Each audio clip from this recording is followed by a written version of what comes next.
सावली काय झोपली नाहीस? माफ करा सर, पण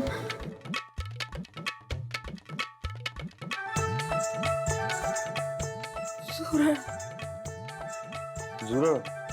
मग हा अच्छा, तू झुरळाला घाबरते? मला भीती वाटते झुरळाची. तू त्याला बघितलं ना, सुचत नव्हतं काय तो तू त्याला. मी बघतो. नको.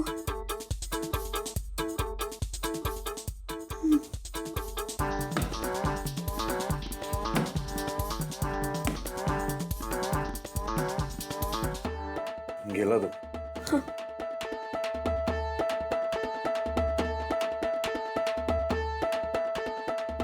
पण परत येऊ शकतो. काय?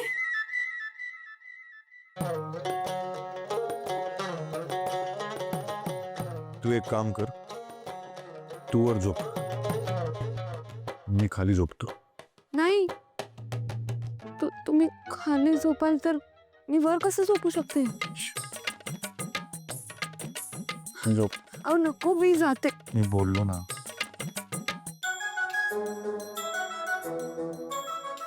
झोप.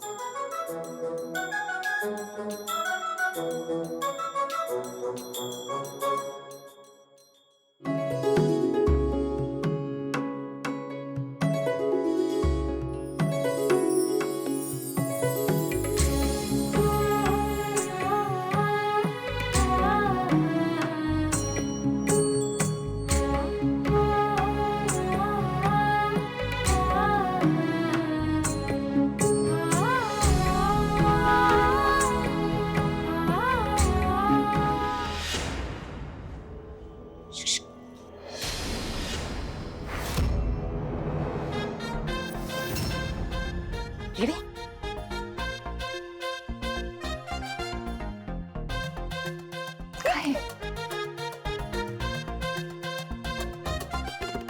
तू इकडे काय करतेस? तुमच्यावर लक्ष ठेवते. जे तुम्हाला काय हवं नको ते पाहते हो. तुम्ही ते नवीन आहात ना, फारसं माहिती नाही तुम्हाला. तुम्ही बाहेर आलात ना, तुमच्या मागे मागे आले आणि तुम्ही. हा चल, तुम्ही करत काय होता पण इथं? ए हॅलो, नेक्स्ट टाइम मला प्रश्न विचारायचे नाही, कळलं? आत ये. इडियट.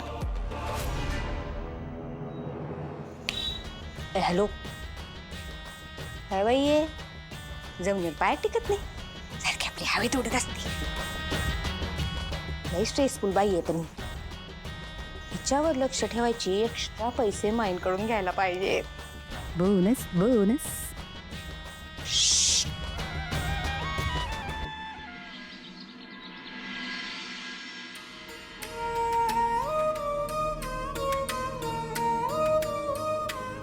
ओ बाबा, आई आता अमृताताई अशा तर एकटेच बसलेत. बघा क्यू ताई साहेब आहेत होय. होय, चल बोलून घ्या. तू एकटेच बस नका. ताई साहेब एकटेच बसला इथं? नाही म्हणजे आमच्या बरोबर बसला असतात, चहा घेतला असता तिथं. खूप छान वाटतंय म्हणून सावलीला इथेच दूध आणायला सांगितलंय. असं आहे का? बसा ना तुम्ही पण. कसं वाटतंय आमचं गाव? खूप छान. आवडलं ना? काय लागलं तर सांगा, लाजू नका. नाही नाही, अजिबात नाही. काय ऐकायला काय कोणी आम्हाला एक का दिसतंय म्हणून म्हटलं बघूया काय झालं काय. म्हणून आम्ही आलो. वहिनी, थँक्यू.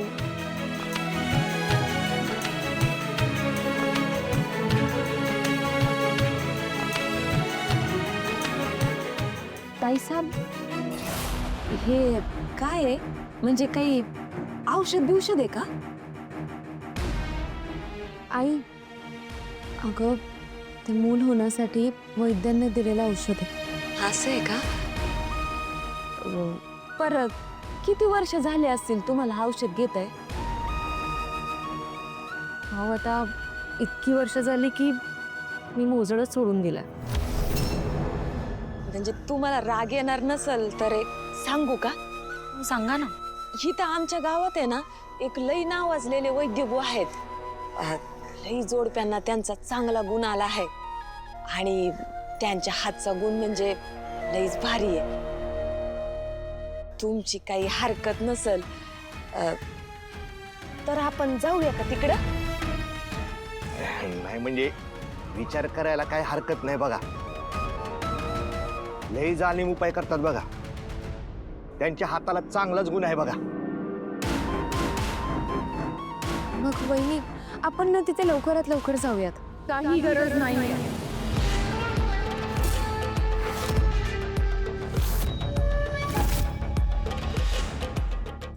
या की. अमृता वहिनी, ज्या वैद्यांकडे जगभरातून लोक ट्रीटमेंट घ्यायला येतात ना, तिकडे तुझी ट्रीटमेंट सुरू आहे.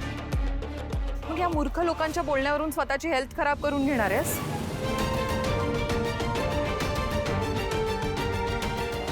ऐश्वर्या, अगं काळजीपोटीच बोलतायत ना ते. त्यांचा हेतू चांगलाच आहे अगं. मग इतकी वर्ष माझा हेतू वाईट होता का? मी पण तुझ्या चांगल्यासाठी सगळं करते ना. ही माणसं आपल्या जवळ येण्याचा काही ना काही रिझन शोधत असतात.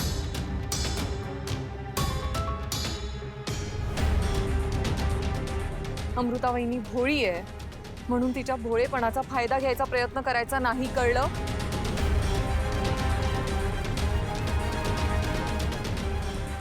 त्या जगन्नाथच्या मदतीने तुम्ही घरात घुसलात, पण आता माणसांच्या जवळ यायचा प्रयत्न करायचा नाही. आणि तुमचे ते जंगली सजेशन्स आहेत ना, ते आम्हाला नाही द्यायचे, ते तुमच्याकडे ठेवायचे, कळलं? अमृता वहिनी चलात, ह्यांचं काही ऐकू नकोस.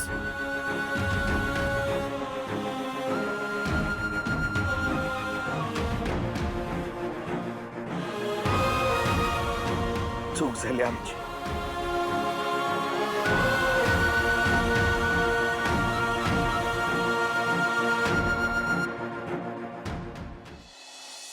मम्मा, हे बघ मी गुलाबजाम बनवले. हे गुलाबजाम आहेत.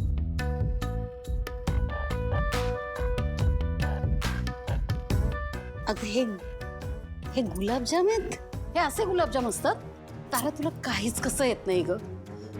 तुझ्या या जेवणाच्या भरोशावर आपण राहिलो ना तर आपणही उपाशी राहू आणि आपले पाहुणेही उपाशी राहतील. एक काम कर, जा जेवण ऑर्डर कर पटकन आणि हे फेकून दे डस्टबिनवर, कळलं? लवकर.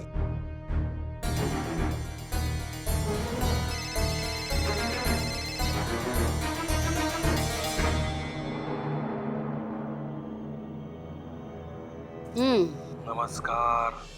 दुसऱ्याच्या जीवावर जगणाऱ्या बाई, नमस्कार. माज उतरलेला दिसत नाहीये अजून. माज दाखवण्यासाठी तो रक्तात असायलाच पाहिजे असं काही नाही. तो कमावता पण येतो, कळलं का? आणि तो माझ्या कष्टाने कमावलाय मी, तोच दाखवतो. बर, मग कशासाठी फोन केलाय? मला भीती दाखवायला? घाबरवायला मला? तर लेट मी टेल यू, मला तुमची भीती वाटत नाही आणि घाबरत तर मी तुम्हाला त्याहूनही नाही. नाही नाही नाही, अजिबात नाही. माझं तुमच्यावर बारीक लक्ष आहे हे सांगायला. सावली तुमच्या घरी येते असं कळलं. अच्छा, इतकं बारीक लक्ष आहे? मग तर तुम्हाला हेही माहिती असेल की तुमची लेक उद्या माझ्यासाठी गाणं गाणार आहे. जगन्नाथराव, तुम्ही किती आपटा हो, पण तुमची लेक अजूनही माझ्या इशाऱ्यांवर नाचते आणि आयुष्यभर ती तशीच नाचत राहणार आहे, कळलं का? हा, आणि बाय द वे, जितक्या यातना तुम्हाला तुमच्या स्वर्गवासी झालेल्या लेकीच्या देहाकडे बघून झाल्या असतील ना, त्यापेक्षा कैक पटीने यातना आता मी तुम्हाला देणार आहे. तुम्ही तुमच्या या दुसऱ्या लेकीला जिवंतपणी रोज मरताना बघणार आहात बरं का?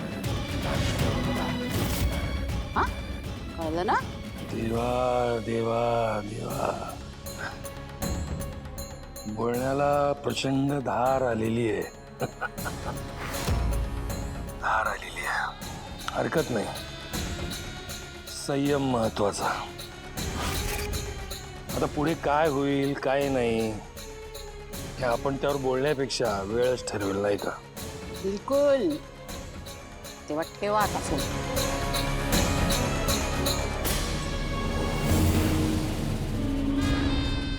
भैरवीचा बोलण्यातला सूर बदललाय.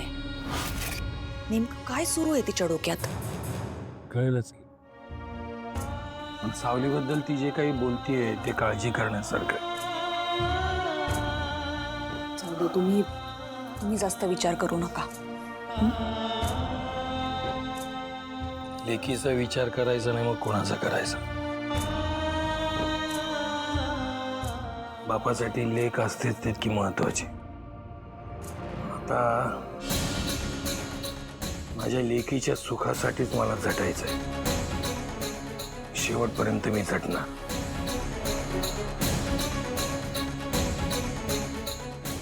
काय सांगू कसं सांगू मलाच माझी वाटे राज कुणीतरी बाहेर बसलंय आज.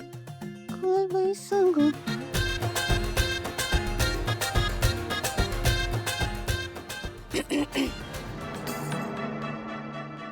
मला बोलवलं.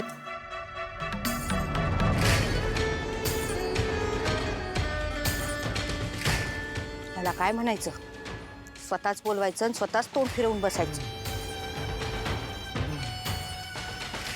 तुम्हाला आता आमंत्रण किंवा मानपान लागणार आहे का? माझं एक काम आहे तुझ्याकडे. कामं खूप येतात मला. असं जगात कुठलंच काम नाही जे मी करू शकत नाही.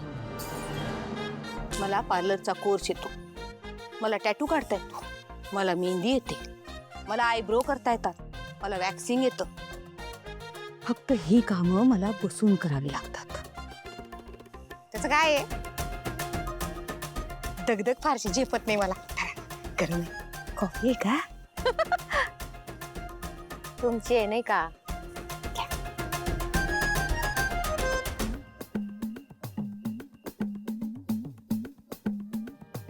तुला फक्त बोलायचं काम करायचं.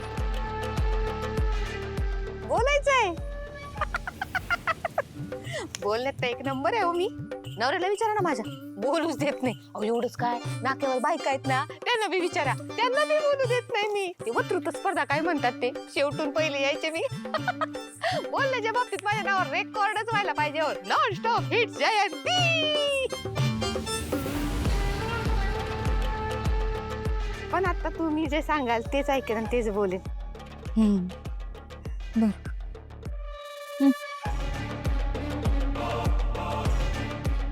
मला सांग, तुझं आणि सावलीचं फार काही बरं नाही ना?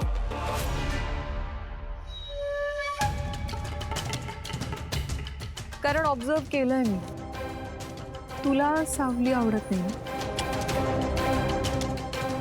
जशी तुला सावली आवडत नाही ना, तशी मला ती अजिबात आवडत. आणि त्यामुळे तू माझं एक काम करायचं. सांगा काय काम करायचं, करते ना. तुला सारंग आणि फॅमिली समोर हे म्हणायचंय, सावली जगन्नाथच्या प्लॅन मध्ये इन्व्हॉल्ड आहे असं सांगायचं.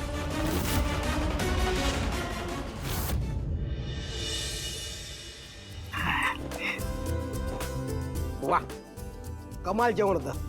काहीतरी स्पेशल होतं आज. पण सारंगला जेवण आवडलेलं दिसत नाहीये. पण सारंग काहीच बोलला नाहीये. नाही नाही भैरवीजी, असं काही नाही. आवडलं मला जेवण, छान होतं. बर. त्याला ना खरंच आवडलंय जेवण, पण त्याला एक सवय आहे, तो ना जास्त कौतुक करत नाही. म्हणजे एकंदरीत सारंगला जेवण आवडलंय तर. हां, एका गोष्टीची कमी होती, म्हणजे आहे.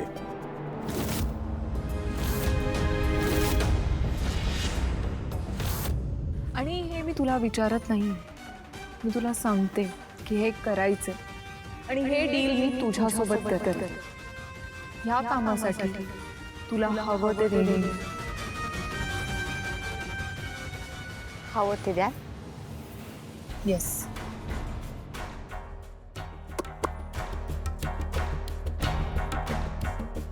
नीट बोल, काय ते? अहो काल रात्री नाही का लिप बाम लावत होता तुम्ही, तो पाहिजे. लिप बाम दिलं. घेऊन येते. हे पकडा पकडा पकडा, व्हॅनिटी घेऊन येते.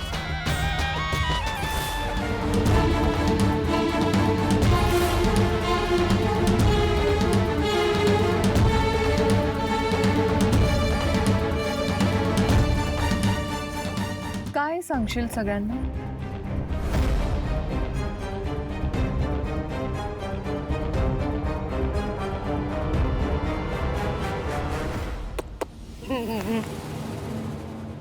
ऐका, काय झालं?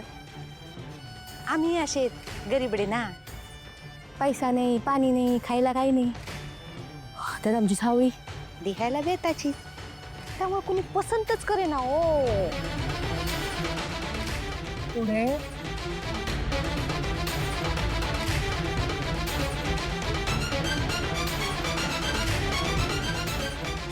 पण तिच्या आई बापाला वाटायचं तिला कोणतरी मोठा राजकुमार मिळणार.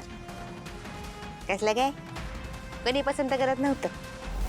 मुलीला बघताच पहिल्या नजरेत भरतं ते तिचं रूप, तिचा रंग. मग झाली व्हिलनची एंट्री.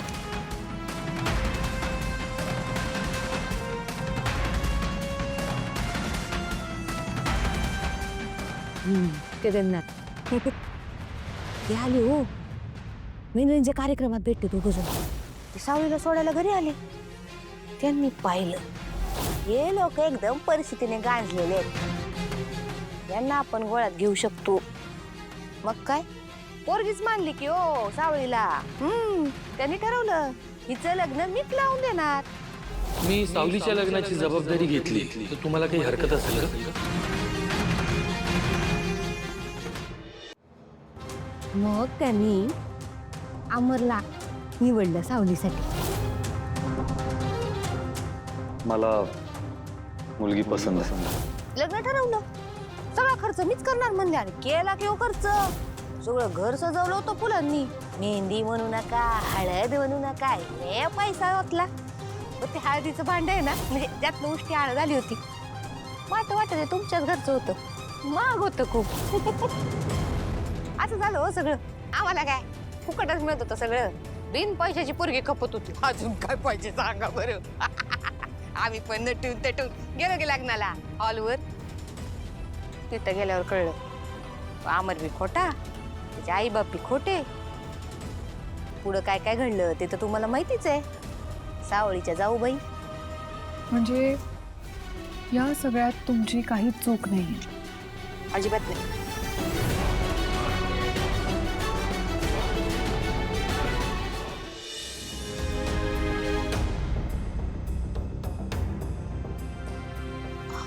सॉरी, म्हणजे आमच्याकडनं काही राहिलं का? नाही घाबरू नका. असं ताराचा आवाज नेहमीच मी कार्यक्रमांमध्ये ऐकलाय किंवा रेकॉर्डेड गाणं ऐकलंय. माझी अशी इच्छा आहे की आज समोरासमोर जर तिचं गाणं ऐकता आलं मला तर माझं भाग्य समजेल मी.